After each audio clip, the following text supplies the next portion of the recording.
그 다음에 이렇게 서로 비교해 봅시다. 아까 해제 있잖아요. 해제. 이 해제가 이 법정 해제 효과가 소급무효, 두 번째 원상회복, 여기에 금전에는 이자 지급하라 그랬고요. 세 번째 손해배상 문제. 이 손해배상은 채무불이행 손해배상이거든요. 근데 이게 법정해제와 또 약정해제단 말이에요. 약정해제는 둘이 약속에 의해서 약정해제합니다. 그래서 가령 토지를 팔 때 허가가 안 나오면 해제한 걸로 보자. 이게 약정해제거든요. 거기 약정해제 보세요. 6번에. 예를 들어서 건축허가 나오지 않으면 해제할 수 있다고 약정했죠. 이때는 자 첫째 24회 기출 보니까 약정해제 시 채무불이행이 없으므로 손해배상 청구권은 발생하지 않는다. 그러나 약정도 해제도 이 받은 날로부터 이자는 지급해야 됩니다. 그리고 최고 없이 해제하죠. 요거 약정해제 차이점이 채무불이행 발생하지 않고 최고 없이 해제한다. 두 개는 기억하고, 그 다음에 해제와 유사 개념에서 이제 다른 페이지, 189페이지예요. 해제 계약 합의 해지입니다. 자, 이거는 단독행위입니다. 단독행위. 해제는 단독행위잖아요. 단독행위인데 해제 계약을 합니다. 해제 계약을 한다. 해제 계약한다는 것은 즉 합의 해제한다는 거예요. 합의 해제한다는 거예요. 합의 해제는 이 합의 해제, 요 합의 해제는 계약이야, 계약. 계약이기 때문에 사실은 요 단독 행위에 관한 규정은 적용되지 않아요. 그러니까 소급무효는 되지만 여기 원상회복에서 받은 금전에 이자 지을 필요가 없는 거예요. 여기. 그리고 손해배상 청구할 수 없는 거예요. 여기. 자, 그래서 거기 계약 해제, 합의 해제입니다. 거기 판례 66번 보세요. 합의 해제된 경우에 자, 맨 마지막 줄 손해배상 청구할 수가 없죠. 그 다음에 67번입니다. 합의 해제로 인해서 반환할 금전에는 이자 지급할 의무가 없다는 겁니다. 그러나 68번 합의 해제에 있어서도 제3자의 권리를 해하지 못합니다. 자, 그리고 넘기세요. 넘기시고 다음 페이지에 해지. 해지는 거기 72번도 보세요. 72번. 해지 효과는 거기다 쓰세요. 해지 효과는 자, 장래입니다. 장래요. 장래적으로 소멸하고, 그 다음에 원상회복이 아니고 청산 의무가 있고요. 그 다음에 세 번째가 손해배상 문제가 발생합니다. 손해배상. 그리고 72번 판례 보니까 합의 해지로 인해서 받을 금전에도 이자 지급할 의무가 없어요. 기출 한번 나왔죠. 합의 해지도 해야 한다 하더라도. 자, 문제 하나 볼까요? 문제, 해제에 관한 문제. 3번 보세요. 계약 해제에 관해서 틀린 걸 고르시오. 계약이 적법하게 해제한 후에도 착오로 취소할 수 있죠. 맞죠? 계약을 합의 해제한 경우에 민법상 해제 효과에 따른 제3자는 보호 규정이 적용되죠. 맞죠? 매도는 이행불능을 이유로 매수인이 계약 해제하려면 매매대금을 제공하고 해제할 필요는 없죠. 멍청하잖아요. 언제 받으려고? 제공해야 된다면 틀리죠.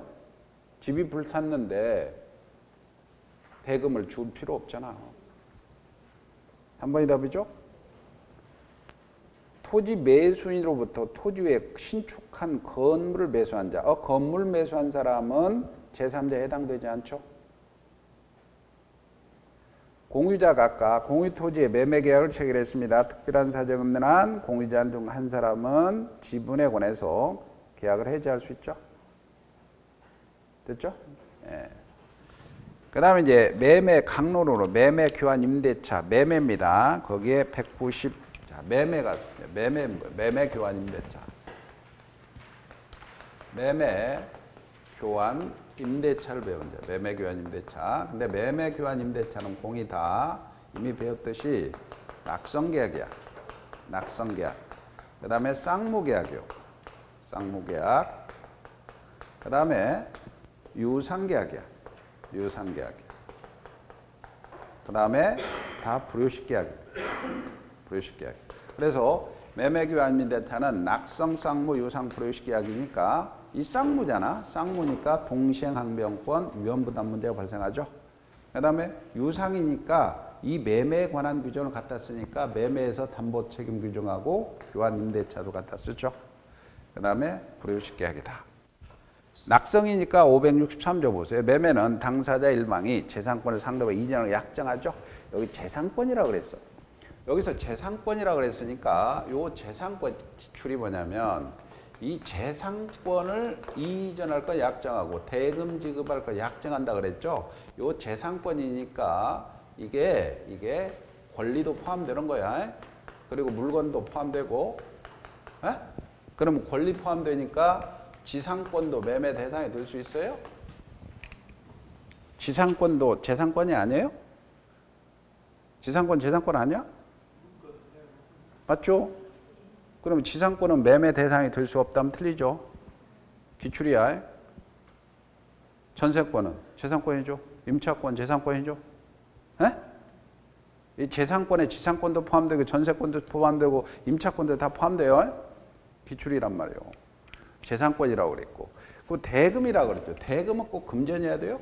꼭 금전이어야 됩니다. 금전이 아니면 교환으로 갑니다. 그래서 거기에 또 모래시계 보세요. 기출이 매매는 매도인의 재산권 이전하고 매수인의 대금 지급함으로 성립하는 거 틀립니다. 이거는 요물계약이 돼버리면. 약정이 빠졌죠? 근거 좀 보세요. 약정이라는 말이 있죠? 약정이 빠져버리면 틀려버립니다. 그 다음 판례 2, 1, 2번에 여러분 보시면 됩니다. 그 다음에 성질 567조 보세요. 본절은 매매에 관한 규정은 매매 이외의 유상계약, 즉 매매 교환 임대차 같았습니다. 그리고 그러나 성질이 이를 허용하지 아니한 데는 그러하지 아니하다. 그래서 매매 해약금에 관한 민법 규정은 임대차도 같아 적용됩니다. 성립에서 이제 예약이 있습니다. 예약. 거기에 조문 564조에 매매 일방 예약이라고 그랬죠. 매매 일방 예약이라고 그랬죠.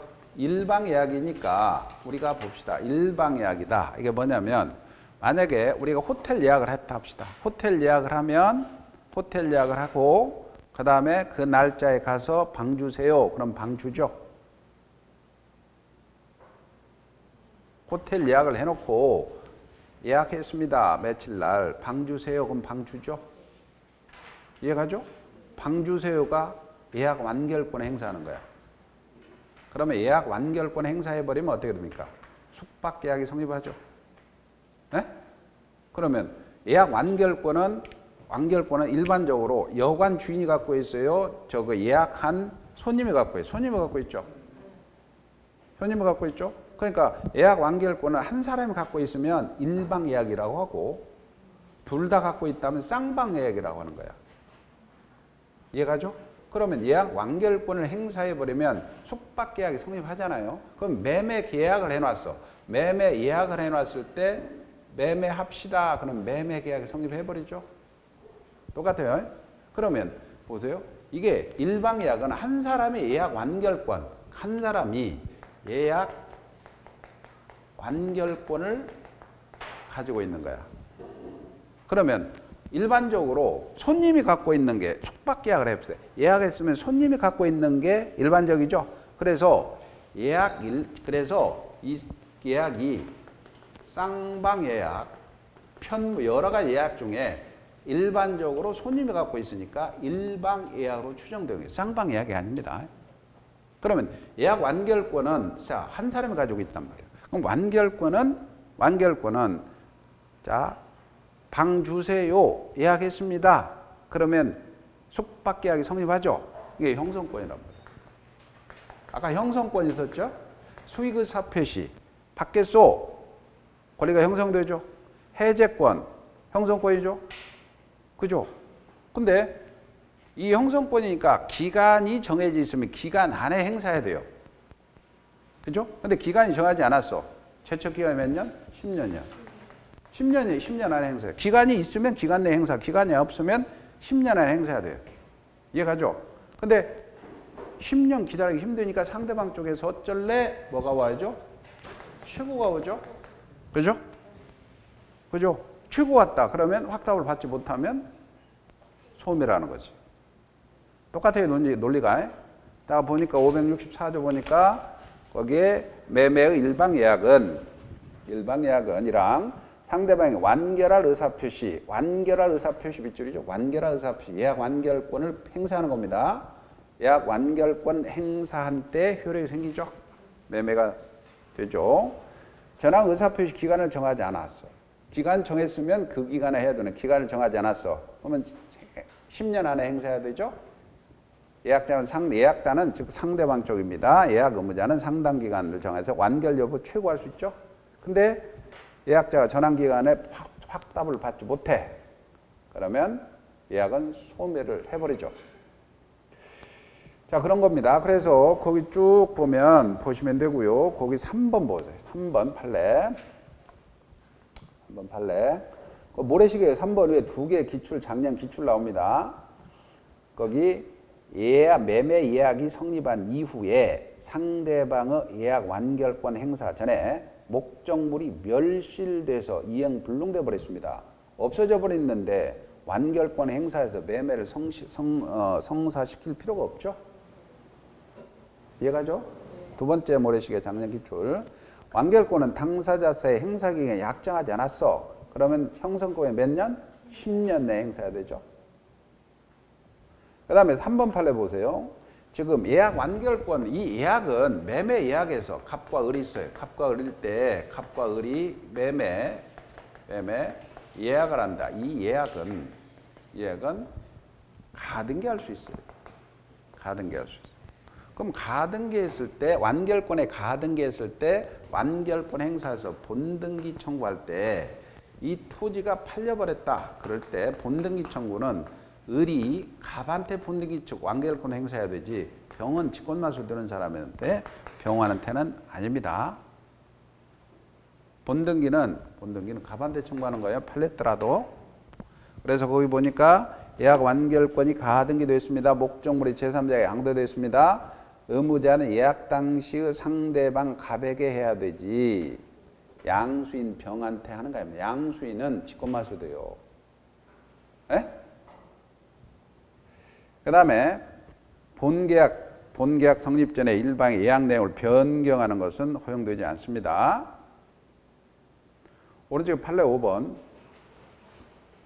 매매 예약 완결권은 형성권으로서 10년 내에 행사해야 되죠. 그 기간이 지난 때는 제척기간 경과로 소멸하죠. 그 다음에 예약 완결권 제척기간 10년 도가 여부는 형성권은 법원이 직권조사해야 돼요. 직권조사해야 돼요. 그 다음에 예약을 하면 계약금으로 갑니다. 이제 계약금. 이 계약금인데 이 계약금은 갑이라는 사람이 있다. 그럴 때 갑과 을이 있다. 그럴 때 이 집에 대해서 1억에 삽시다라고 1억에 매매 계약을 해요. 이게 주된 계약입니다. 그러면 계약금 얼마 줄라요? 라고 해서 1,000만 원 드리죠. 라고 계약금 교부 계약을 하게 되죠. 계약금 교부 계약도 계약입니다. 계약금 교부 계약 그러면 1,000만 원 드리죠. 라고 1,000만 원을 지급해야 되는 요게 주된 계약이면 이게 종된 계약이다. 종된 계약이다. 그리고 요 놈은 실질적으로 1,000만 원을 줘야 되는 요물 계약이란 말이에요. 동시할 필요는 없습니다. 그럼 만약에 1,000만 원 약정을 했는데 500밖에 안 줬다. 그러면 사실 요물 계약이니까 1,000만 원 다 줘야 되잖아요. 그러면 사실은 1,000만 원 약정 500밖에 안 줬다. 이런 경우 어떻게 발생하느냐. 그러니 작년 기출인데 요거는 조금 이따 판례 기출을 이쪽으로 볼 거예요. 이건 조금 이따 이제 봅시다. 그러면 이제 계약금의 종류가 이렇게 증거로서 약속한 증약금의 성격은 다 있다. 그러나 다른 약정이 없으면 해약금으로 추정된다. 이 해약금은 뭐냐? 565조라는 조문에서 해제권을 유보한 금액이다. 해제권을 유보한다. 그러면 어떻게 원래 해제권은 법정 해제는 소급무효, 원상금, 손해배상이잖아요. 그죠? 근데 이거는 채무불이행으로 발생하잖아. 저쪽은 법정 해제인데, 요거는 계약금 1,000만 원 줘버리면 해제권이 유보됐기 때문에 일방이 이행 착수 전까지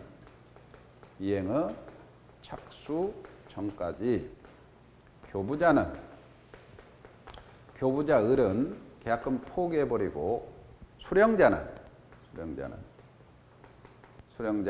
갑은 100을 상환해서 해제할 수 있어요. 564조에서 해제할 수 있어. 근데 여기 해제가 법정 해제와 다른 점은 뭐냐면 이행착수 전이잖아. 이행착수 전이죠. 그러면 이행착수 전이니까 소급에서 무효는 되지만 원상회복 문제가 발생할 수가 없어요. 원상회복. 이행착수 전이니까. 그 다음에 채무불이행이 아니니까 손해배상 문제가 발생하잖아요. 손해배상 문제. 그래서 이 두 개가 시험 문제 가장 많이 나오죠. 해약금 해제의 경우는 채무불이행이 아니고 그냥 이렇게 이 규정에 따라서 교부 포기해버리고 배액상환해서 해제하고 약정했으니까 원상회복 손해배상 문제가 발생한다 안 한다. 그리고 여기서 이제 이행착수란 말이 있죠. 이행착수라는 것은 계약의 일부를 이행하거나 계약의 전제 행위를 의미한다. 준비행위는 이행이 아니다. 그래서 일부 이행이 뭐냐면 대표적으로 중도금을 지급한다. 중도금 지급했다. 중도금 일부를 지급해도 마찬가지입니다. 이행착수입니다. 전제행위는 뭐냐면 을이라는 사람이 판례가 잔금을 가지고 등기소에 갑시다라고 동행 촉구한다. 이게 전제행위로 봅니다. 이행착수입니다. 그러나 이행착수가 소송을 제기했다. 잔금을 안 준다고 소송 제기한 것은 이행착수가 아니다. 토지거래 허가구에서 허가를 받은 것은 이행착수가 아니라는 게 판례예요. 그리고 일방이라고 했기 때문에 한 사람이 을이 중도금을 지급했으면 갑이 전혀 이행착수하지 않았더라도 해약금 해제할 수 없어요. 일방만 했기 때문에. 그 다음에 만약에 수령자가 배액 상환해야 되는데 여기 조심할 거예요. 여기에 관련해서 배액을 을이 안 받는다. 그럴 때는 구태여 공탁할 필요는 없다. 만약에 아까 이 경우에 1,000만 원 지급 약정했는데 500밖에 안 줬다. 그러면 갑이라는 사람이 배액 상환하는데 실제 받은 500의 배액이 1,000만 원은 배액 상환해서 해제할 수 있느냐. 원래 1,000만 원의 배액인 2,000을 배액 상환하고 해제해야 되느냐. 이런 문제가 발생하죠. 작년 기출 판례입니다. 근데 우리 판례는 여기 실제 받은 500의 이 2배가 아니고 약정한 1,000만 원의 2배, 2,000원을 배액 상환해야 된다는 게 판례입니다. 됐죠? 그 다음에 이제 다른 약정을 했어요. 다른 약정이 있어. 대부분은 문방구 계약서, 공인중개사 사무소의 계약서 비체는 위약시 또는 채무불이행시 이런 약정을 해요. 이런 약정이 분명히 있어요. 이렇게 여러분 공인중개사 사무소 계약서에 위약시 채무불이행시 이렇게 해서 뭐 교부자는 포기하고 수령을 배액상한다 이런 말이 들어가서 그럼 위약시 채무불이행시 어쩌고 저쩌고 위약 이렇게 했을 때는 위약계약금으로 갑니다. 그러면 위약계약금으로 가면 이거 두 가지 이렇게 나타나는데 이쪽으로 바로 추정이 돼요. 추정이 되는데 이거는 손해배상 예정으로 추정돼요. 손해배상 예정으로. 그럼 손해배상 예정으로 위약시에 교부자는 포기하고 수령자는 배액 상환한다. 그러면 교부자가 위약 시에는 이 계약금을 손해배상으로 몰수해버립니다. 손해배상으로. 그리고 이 손해배상 예정으로 가니까 추가 손해배상은 청구할 수 없어요. 추가 손해는 청구할 수 없어. 그리고 그 금액이 많으면 법원이 감액을 해줘요. 그런데 만약에 위약 시 계약금을 몰수하고 추가 손해가 있다면 추가 손해배상도 해줘야 된다는 특약을 했다면 요거는 위약벌로 갑니다. 위약벌. 차이점 알겠죠? 이때는 아무리 많더라도 법원은 감액을 안 해줍니다. 감액을 안 해준다. 그리고 우리 판례가 이렇게 위약 시에 위약금 계약의 손해배상 예정의 성격을 가졌더라도 해약금의 계약금, 즉 해약금의 성질을 같이 겸비하고 있다라는 게 판례 입장이고, 이 해약금에 관한 565조는 의무 규정이니까 특약으로 배제할 수 있다는 겁니다. 이런 것들이 중요한 논점입니다. 그래서 565조 보니까 해약금 추정 규정이 있죠. 매매 일방이라고 그랬어요. 매매 계약 당시에 금전 기타 물건 계약금 보증금 명목으로 상대방이 교부한 때는 당사자 간에 다른 약정이 없는 한, 약정이 없는 한을 묶으시고 약정이 있다면 위약금으로 갑니다. 없는 한 이행 착수할 때까지 교부자는 포기하고 수령자 배액 상환해서 해지할 수 있죠. 손해배상 청구에 영향을 미치지 않는다. 손해배상 청구에 영향을 미치지 않습니다. 손해배상은 적용하지 않는다. 그래서 거기 보면 거기 종류, 증약금, 위약금 있죠. 위약금의 손해배상 예정의 성질을 갖는 겁니다. 그리고 위약벌 있고, 그렇죠. 그 다음에 또 C번 보면 계약금이 위약계약금으로 효력을 발생하려면 반드시 특약이 있어야 됩니다. 그래서 위약금 특약이 있다면 해약금의 성질과 손해배상 예정을 겸한다. 그 다음에 해약금이 있습니다. 넘겨보세요. 그 다음에 다음 페이지 보니까 동그라미 2번 보세요. 동그라미 2번에 해제 효과, 계약 해제 효과죠. 그때 계약의 소급적 무료, 원상회복 의무가 없습니다. 그 다음에 손해배상 청구할 수 없죠. 손해배상 청구할 수 없습니다. 그 다음에 이제 판례 6번 봅시다. 계약금이 교부됐다 하더라도 채무불이행률로 법정 해제에는 영향을 미치지 않는다. 그래서 계약금 계약을 했다, 이 계약금 계약을 했다 하더라도 만약에 중도금, 잔금을 안 주면 아까 이행지체로 별도로 해제할 수 있다는 거야. 영향을 미치지 않습니다. 그 다음에 7번 판례. 매도인이 매수인에게 이행을 최고하고 소송을 제기했어요. 소송 제기는 이행 착수가 아니죠. 그렇기 때문에 계약금 포기하고 해제할 수 있습니다. 그 다음에 판례 8번 보세요. 유상계약을 체결하면, 매매계약을 체결함에 있어서 계약금이 수수됐습니다. 수수됐다.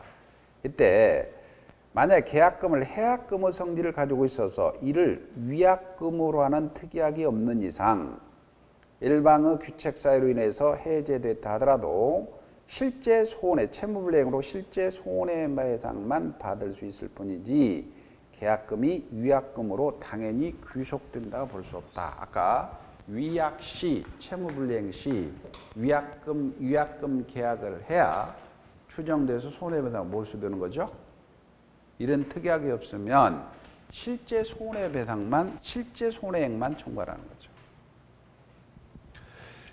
그 다음에 오른쪽에 판례 9번입니다. 판례 9번은 모래시계 보세요.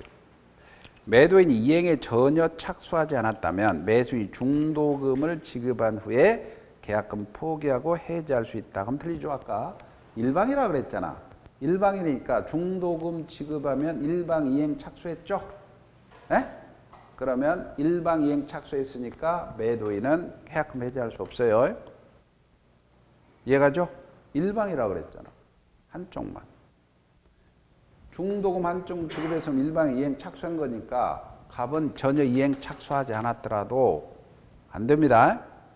일방이라고 그랬으니까. 판례 10번. 매매 당사자의 계약금을 수수하고 해제권을 유보했어요.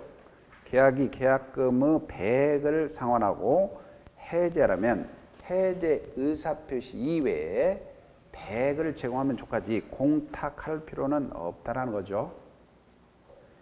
거기 이행착수란 11번 일부 이행을 하거나 전제 행위를 하는 것이지 준비라는 것은 부정합니다.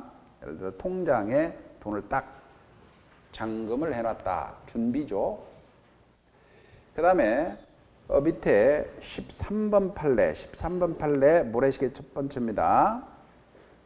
계약금을 위약금으로 하는 특약이 없는 경우 계약금을 손해배상 예정으로 볼 수 없죠. 위약금 약정을 해요. 그 손해배상 예정으로 갑니다. 약정을 해야 돼요. 그 다음에 14번 판례 매수인이 약정한 계약금을 지급하지 않습니다.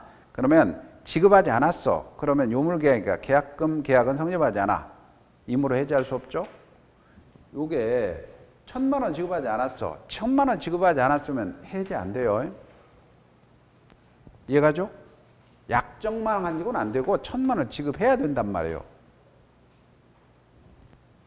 그 다음에 판례 15번입니다. 토지거래 허가구역 내에서 허가를 받은 것만으로는 이행착수가 아니라 그랬죠.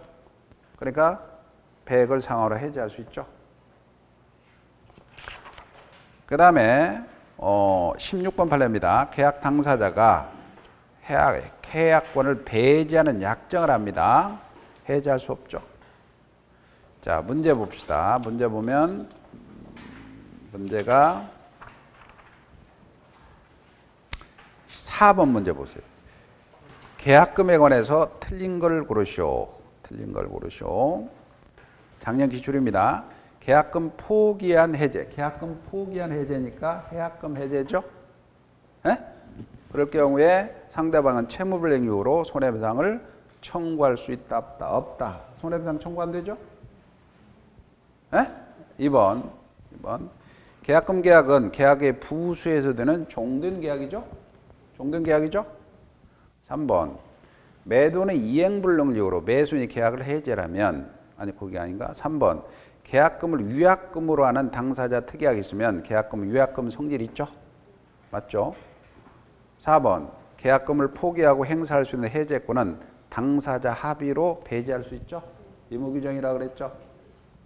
그 다음에 4번. 계약 시 계약금 일부를 먼저 지급해서 아까 500만 지급했죠? 잔액은 나중에 지급하기로 했어요. 매도인에 실제 받은 500에 1000을 지급해야 됩니까? 2000을 100 상환해야 됩니까? 2000을 해야 되지 실제 받은 100 상환하고 해지할 수가 없죠. 그게 틀렸죠? 그게 틀렸죠? 네, 그래서 여기 요물계약이라는 측면에서 작년 기출 5번입니다. 그 다음에 자 조문 566조를 보세요. 매매 비용입니다. 매매 비용. 매매에 관한 비용은 당사자 쌍방 균등 부담합니다. 그러나 모래시계 첫 번째 등기 비용은 매수인 부담합니다. 그래서 등기 비용은 매매 비용이다 하면 틀립니다. 그리고 566조는 강행 의무 규정이니까 매매 비용을 매수인이 전부 부담한다는 약정은 유효합니다. 그 다음에 이제 매도의 효력입니다. 효력보험 568조 보니까 아까 약정했으니까 약정을 빼면 효력이 되는 거예요. 그럼 매도인은 매수인에게 목적된 권리를 이전해야 되고 매수인은 대금 지급해야 되죠. 약정 빼는 거야. 그런데 동시행관계 있죠. 그 다음에 매수인의 대금 지급 의무인데 거기에 조문 있죠. 그 별표를 왕별표를 해서 가끔 나옵니다. 조문 그대로 나옵니다. 자, 585조입니다. 매매의 당사자 일방에 대한 의무 기한이 있어. 소유권 이전이 9월 1일이야. 그러면 대금도 9월 1일 지급해야 되겠죠? 동일기한 추정이 됩니다. 상대방 의무 기한도 동일기한으로 추정 동그라미 치고요. 그 다음에 586조는 그게 이렇게 쓰세요. 이렇게 해갖고 원칙과 특칙이 있는데 여기 586조는 특칙입니다. 그리고 원칙에는 그렇게 쓰시고 지참채무 원칙이요. 지참채무 원칙. 지참채무라는 것은 매도인의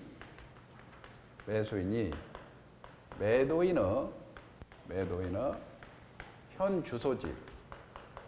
주소지에서 지급해야 돼요. 이게 지참해서. 매수인이 돈을 지참해서 매도인 주소지, 현 주소지에서 줘야 되는 게 원칙이란 말이에요. 돈을 지참해서. 지참채무라 그래. 그죠?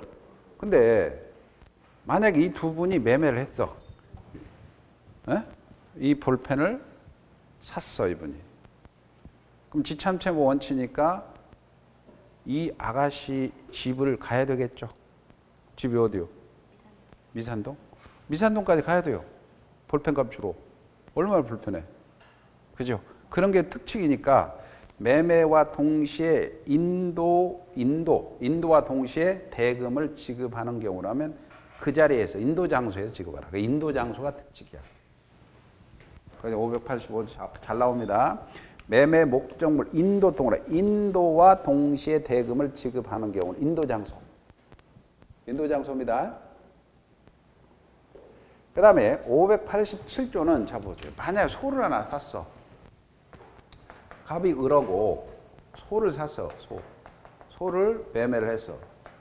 소 500만 원에 소를 샀어. 근데 인도 전에 소가 송아지를 낳았어. 인도 전인데. 그럼 송아지는 누구 거야? 매도인 거야? 매수인 거야? 인도 전이야. 계약을 했어. 계약만 했어. 계약만 해놨어. 약정만 하면 매매 계약이 성립하잖아. 계약 후 인도 전이야. 그럼 송아지를 낳았어. 송아지는 누구 거야? 매도인 거야? 매수인 거야? 매도인 거지. 매도인 거죠?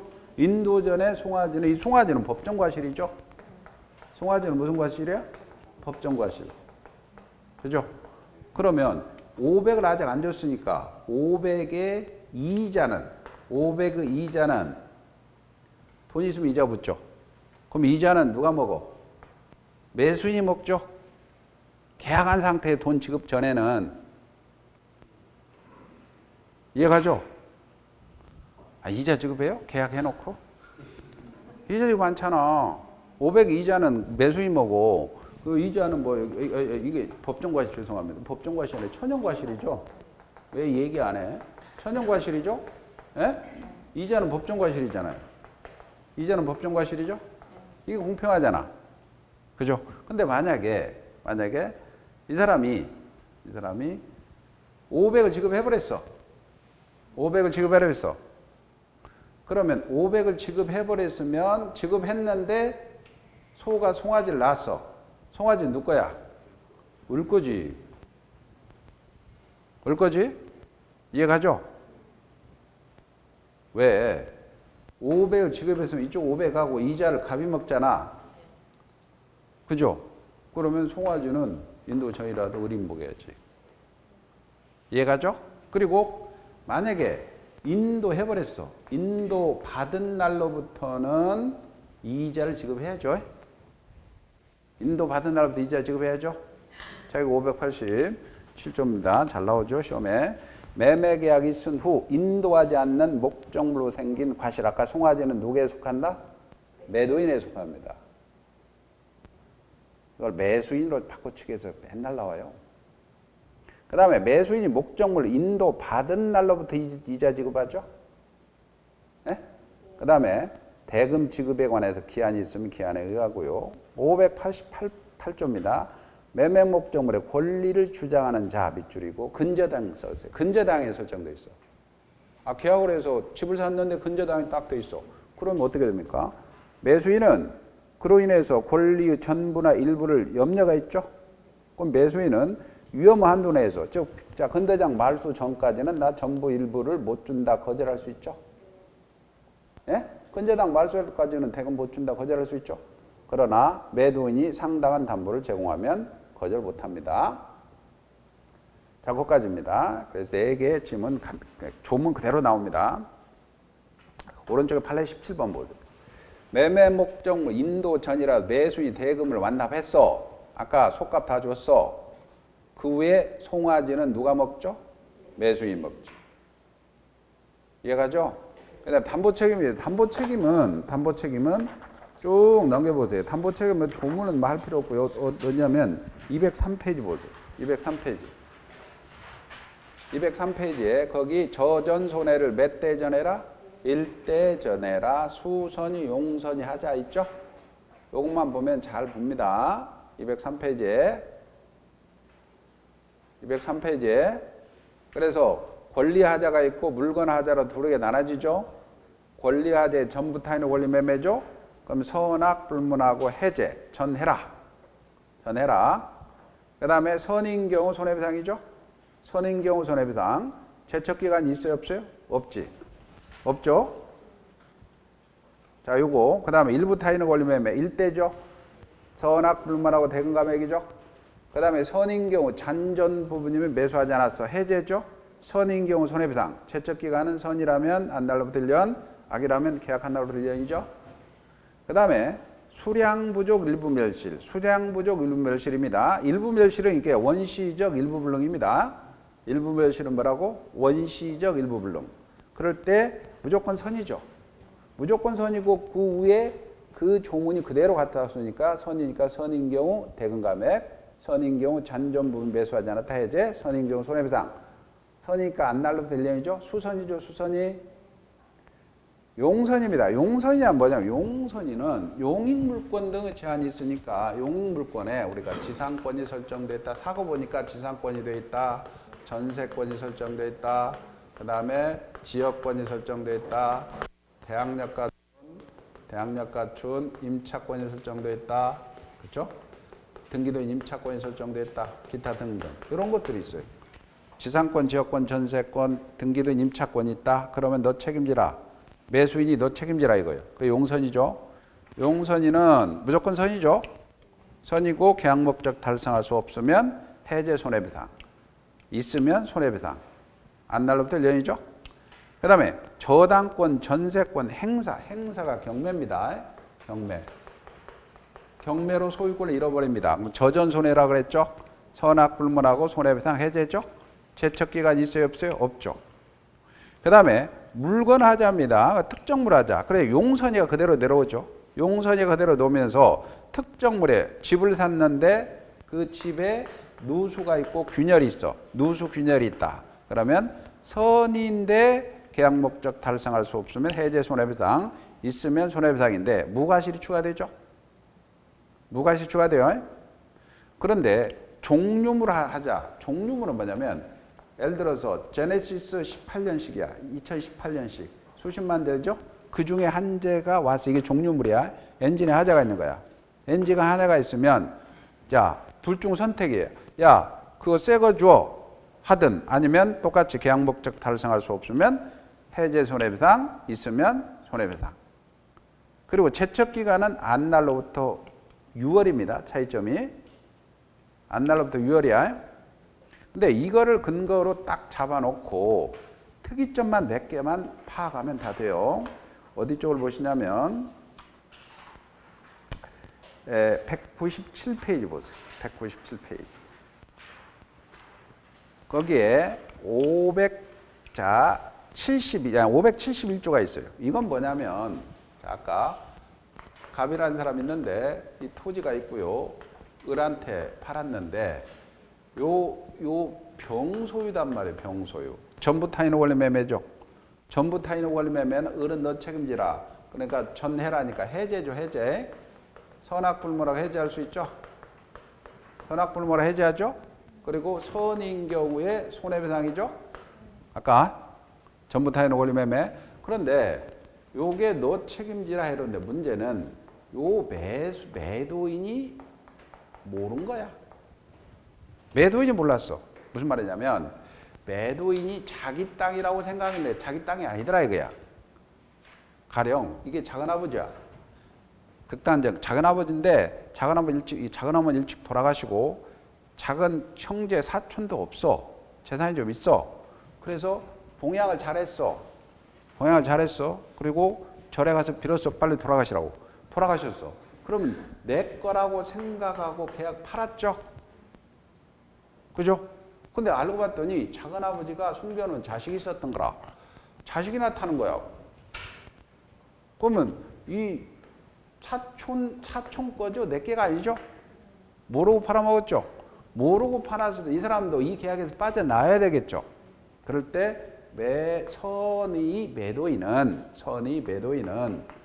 을에게 미안하다 이게 뭐예요? 손해배상 해주고 해지하면 되겠죠? 빠져나가겠죠? 근데 이런 사실을 매수인이 알았어. 을이 악이야.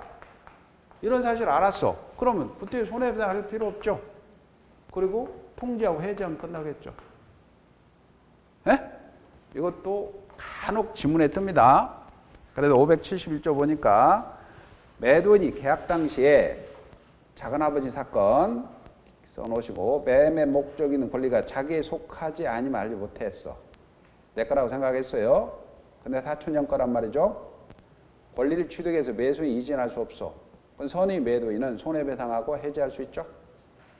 그러나 전항의 경우에 선의 매도인의 경우에 매수인이 계약 당시에 그런 사실을 알았어. 악이죠. 그러면 손해배상할 필요 없죠.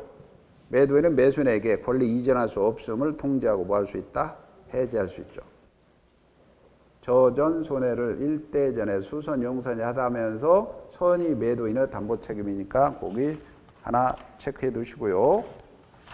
그 다음에 넘기세요. 나머지는 뭐 판례가 크게 중요하지 않아요. 여기서는 단 199페이지 보세요. 아까 199페이지에 수량 부족 일부 멸실이라고 그랬죠? 예? 수량 부족 일부 멸실에서 아까 갑이라는 사람이 있겠죠? 갑이라는 사람이 있고 만약에 을이라는 사람이 있을 때 요 건물하고 차고가 있는데 차고가 9월 1일 날 계약 전에 불났다. 그러면 이게 일부 멸실이잖아. 원시적 일부 멸실이죠? 그럼 너 책임지라. 수선이라 그랬죠? 선인 경우 대금 감액, 선인 경우 잔존부분 매수하지 않았다. 해제, 선인 경우 손해배상이죠? 이거 담보 책임으로 가야지. 계약 체결상은 과실 책임. 안 되죠? 미달 사건에 그건 했어요. 23번 판례 보세요. 23번 판례 보면 그 미달 사건이라고 쓰세요. 미달 사건이라고 써놓으시고 수량지정 매매의 경우에 담보 책임, 수량지정에서 미달합니다. 미달 사건이라고 써요. 미달합니다. 그러면 대금 감액 청구 이외에 별도 부당이득이나 계약 체결상 과실 책임은 청구할 수 있다 없다? 없습니다. 그 다음에 넘겨보세요. 넘겨보시고 나머지는 뭐 크게 거기 이제 권리 하자가 있어요. 거기에 201페이지 보세요. 아까 권리의 하자냐, 물건의 하자냐 두 가지로 나눴죠? 에? 그래서 저전 손해 일대잖아 했잖아요. 그럼 문제는 여기에 법률적 제한이 있어요. 법률적 제한이 있다. 토지를 팔았는데 허가가 안 나온 땅이야. 이게 법률적 제한인데 이거는 권리의 하자가 아니고 물건의 하자로 본다는 거야. 물건 하자로 본다는 거야. 그리고 하자 존부 여부는 계약 성립 시기 주의랍니다. 계약 성립 시. 이 판례가 가끔 나오니까 27번 판례 보세요. 건축을 목적으로 201페이지 건축을 목적으로 매매된 토지에 대해서 건축 허가를 받을 수 없어서 건축이 불가능하게 됐습니다. 이와 같은 법률적 제한 내지 장애도 물건 하자입니다. 물건 하자. 다만 이전 하자 존부 여부는 성립시기 주입니다. 계약 성립시. 모래시계 2개 참조 보시고 계약 성립시기 주입니다. 자, 넘겨보시고요. 그 다음에 29번 판례는 작년 기출인데 이게 뭐냐면 만약에 이게 중고상에서 가스렌지를 하나 샀어요. 가스렌지를 하나 샀는데 사고 보니까 렌즈가 뻥 터져가지고 냉장고 아작났고 그릇이 아작났어. 그럼 확대 손해가 발생했죠? 그럼 원래 너 책임지라 담보 책임은 손해배상을 한 렌즈값만 청구해야 돼. 이게 5만 원이라면. 근데 확대 손해가 있을 때 냉장고가 지금 뭐 200만 원짜리다 이거요. 그릇이 여기 100만, 그릇이 좋은 걸로 100만 원. 그러면 조합 300에 305만 원 청구해야 되죠. 청구할 때, 확대손해 청구할 때, 갑입할 때 이게 뻥 터질 거라는 사실을 예상할 수 있었느냐, 과실이 있었느냐, 이걸 따져서 과실이 있다면 확대손해배상을 청구할 수 있다는 겁니다. 그게 29번 판례입니다. 작년 기출이죠. 매매 매도인의 담보 책임은 무과실 책임입니다. 하자 발생 및 확대에 가공한 매수인의 잘못을 참작해서 손해배상을 정할 수 있다, 없다? 있다. 됐죠? 자, 문제 봅시다. 문제, 담보 책임.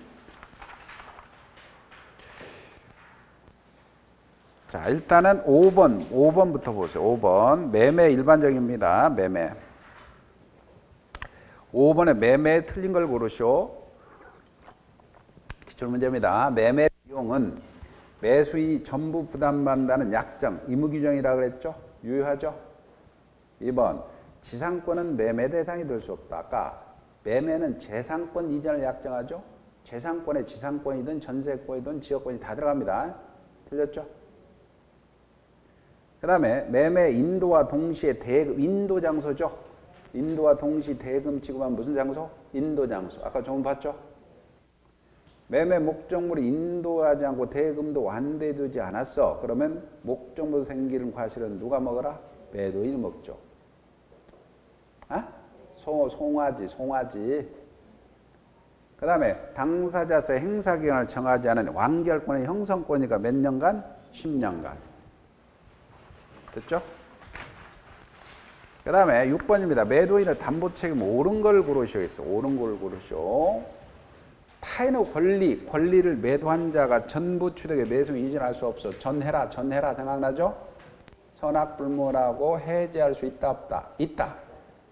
들렸죠? 전해라. 저당권이 설정된 부동산 매수인 저당권 행사니까 저전손해죠? 저전손해니까 선악불문하고 매수인은 해지하고 손해배상 청구할 수 있다, 없다? 있다. 이게 답이죠? 저전손해요. 선악불문하고. 아직도 지금 이해 못하면 안 됩니다. 그 다음에 3번.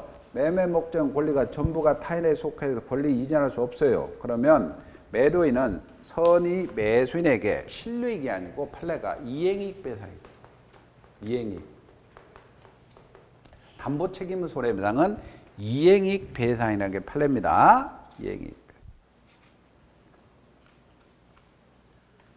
이행이익 배상이다. 판례.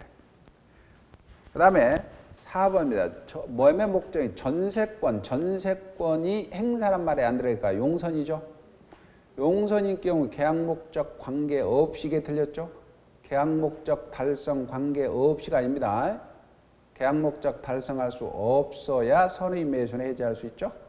관계 없이가 틀렸습니다. 권리 일부가 타인에게 속합니다. 선의 매수인은 손해배상 청구권은 선이니까 계약한 날이 아니고 안날이죠. 안날이죠. 자, 좀 쉽시다.